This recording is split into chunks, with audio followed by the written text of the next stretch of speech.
Okay, let's unpack this.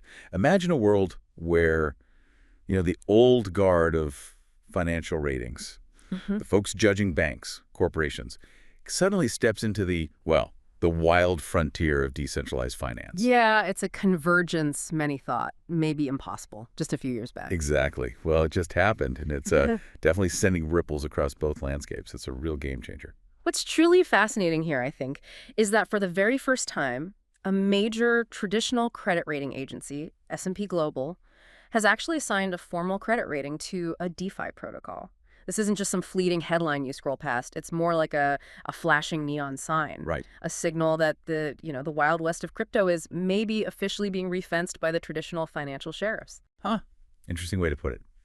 So our mission today, for you listening, is to explore exactly what this landmark rating signifies. Mm-hmm. Why did S&P give this verdict? What does it signal for the future, this intertwined future of traditional finance and the decentralized world? You're going to walk away understanding not just the facts, but the underlying strengths, maybe the glaring vulnerabilities, and the massive implications of this historic convergence for you.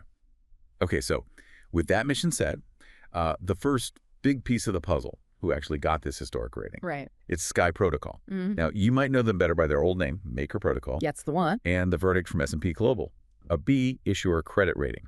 B. Yeah. And this covers their USDS and DAI stablecoins, plus their SUSDS and SBII savings tokens.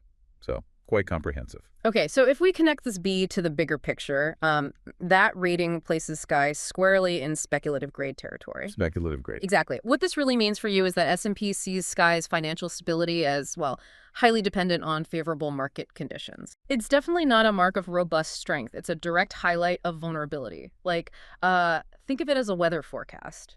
Fair skies are fine, but any storm could reveal some real weaknesses. Okay, that makes sense. And their main stablecoin, USDS, which, it's the fourth largest out there, right? Market cap around $5.36 billion. Yeah, significant. That received a stability score of 4. So constrained on their 1 to 5 scale. What does constrained actually imply day to day? Well, this constrained score suggests that while Sky Protocol can probably meet its obligations under normal conditions, business as usual, Okay. it's particularly vulnerable to adverse market events, financial shocks, or even broader economic downturns. Ah. It really speaks to how much shock absorption the protocol truly has when the market, inevitably hits turbulence. Think of it this way. It might sail fine in calm waters, but let's say a financial hurricane could really expose cracks in its foundation. Unlike perhaps stronger players built for rougher seas. Right, right. And this is where S&P's deep dive really gets interesting, isn't it? Illuminating the specific structural challenges. Exactly. They're not just slapping a label on. They're pointing to very specific internal weaknesses. So what were the big red flags that caught their eye? Well, one of the primary concerns S&P really zeroed in on was governance. Governance. Specifically, they flagged centralized governance. They cited surprisingly low voter turnout in key decisions and this heavy reliance on the founder, Rune Christensen. Apparently, he controls nearly 9% of the protocol's governance tokens. Those are Sure. basically the digital voting rights, right? Allowing holders to influence the protocol. Almost 9%. Wow. That does raise a big question, doesn't it? It does. How truly decentralized is a decentralized finance platform? Which, its whole point is to remove central control if one person holds that much sway. That's the core issue S&P seems to be highlighting. Yeah, that's a powerful question. It really strikes the heart of DeFi's promise. Does S&P's scrutiny here imply that the very definition of decentralized might need to, adapt for these protocols to get broader financial credibility?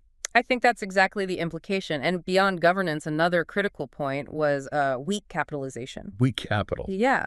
Sky's risk-adjusted capital ratio stands at just 0.4% as of, late July. 0.4%. 0.4. To put that in perspective for you, that's a very limited reserve buffer for potential credit losses. Imagine trying to run a multi-million-dollar operation with almost no rainy day fund. It's a very thin buffer. Wow. And S&P also briefly noted things like high depositor concentration, too many eggs in one basket maybe, and just the overarching regulatory uncertainty that still kind of blankets the whole DeFi sector. Okay, so given these weaknesses they identified, the next logical question S&P tackled was, what are the potential default scenarios? How could this actually go wrong? Right. S&P highlighted two main pathways, potential pathways to default. First, sudden massive depositor withdrawals, like a bank run, but in DeFi. If those withdrawals overwhelm the liquidity in what's called the peg stability module, Okay, which is essentially Sky's emergency liquidity pool meant to keep their stablecoins' value steady. got it. And second, credit losses that simply surpass their available capital reserves, which, as we just said, are quite thin. Now, it's worth noting Sky has actually seen minimal credit losses since 2020, but those limited surplus reserves are definitely a concern for S&P. That's really interesting. But, Sky Protocol's own internal risk committee actually welcomed this whole process. They put out a statement. Oh, did they? Yeah, they said it allowed them to examine not only those traditional counterparty risks, like who they're dealing with, but also the really DeFi-specific threats. Yeah. Things like smart contract flaws, bugs in the code Oracle issues, which are problems with the data feed. Right, bringing real-world info onto the blockchain. Exactly.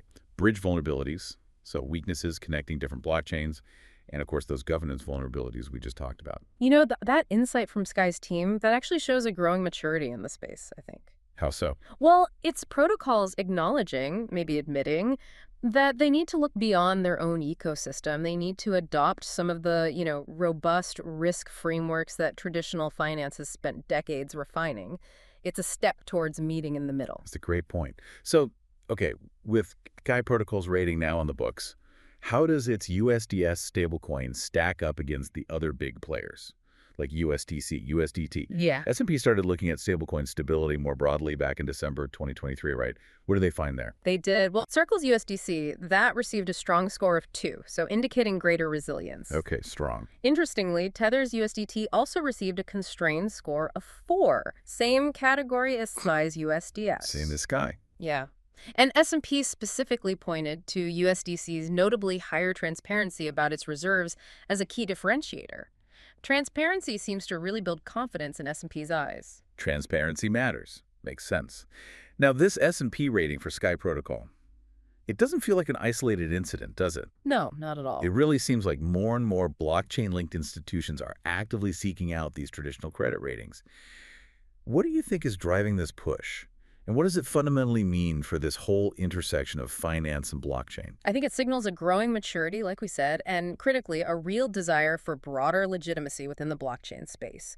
It's all about bridging that credibility gap with traditional financial markets, making these novel technologies palatable, maybe even attractive to institutional investors. Right. Getting the big money comfortable. Exactly. For instance, back in June, S&P also assigned a pristine AAA rating top marks to Figure Technology Solutions, $355 million blockchain-based mortgage securitization. Wow. AAA on a blockchain product. Yeah. It clearly shows the market is, in fact, ready for more rigorous financial assessment, even for really innovative uses of blockchain, like tokenizing mortgages. So bringing it back to Sky, what about their own fundamental standing in this new landscape, according to S&P? Well, Sky's anchor rating, that's S&P's assessment of a financial institution's sort of inherent business and financial risks. Okay. That was Dougie, which is 4 notches below the typical U.S. banking anchor rating of Baby Plus. 4 notches below banks. Yes. And that difference isn't just technical jargon. It truly highlights the gap in perceived stability and, importantly, regulatory oversight between established banks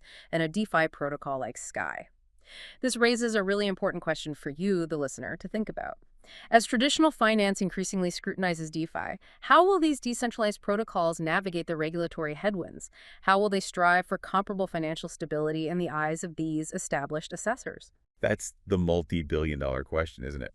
So wrapping this up, what does this all mean for you?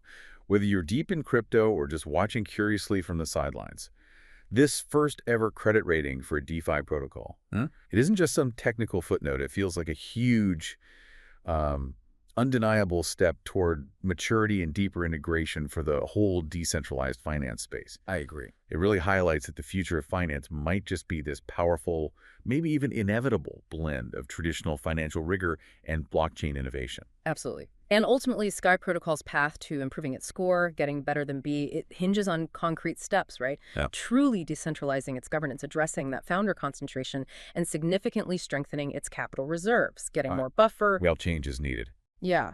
This deep dive really shows us that while DeFi offers incredible innovation, truly new possibilities, it's also facing increasing scrutiny, increasing demands for accountability, much like any established financial system, really. And this leads to maybe one last important question for you to consider. As traditional ratings meet blockchain finance, how will the very definition of decentralized evolve? And what will that mean for the next wave of financial innovation? A lot to think about, definitely. Until our next deep dive, keep learning, keep questioning, and keep exploring.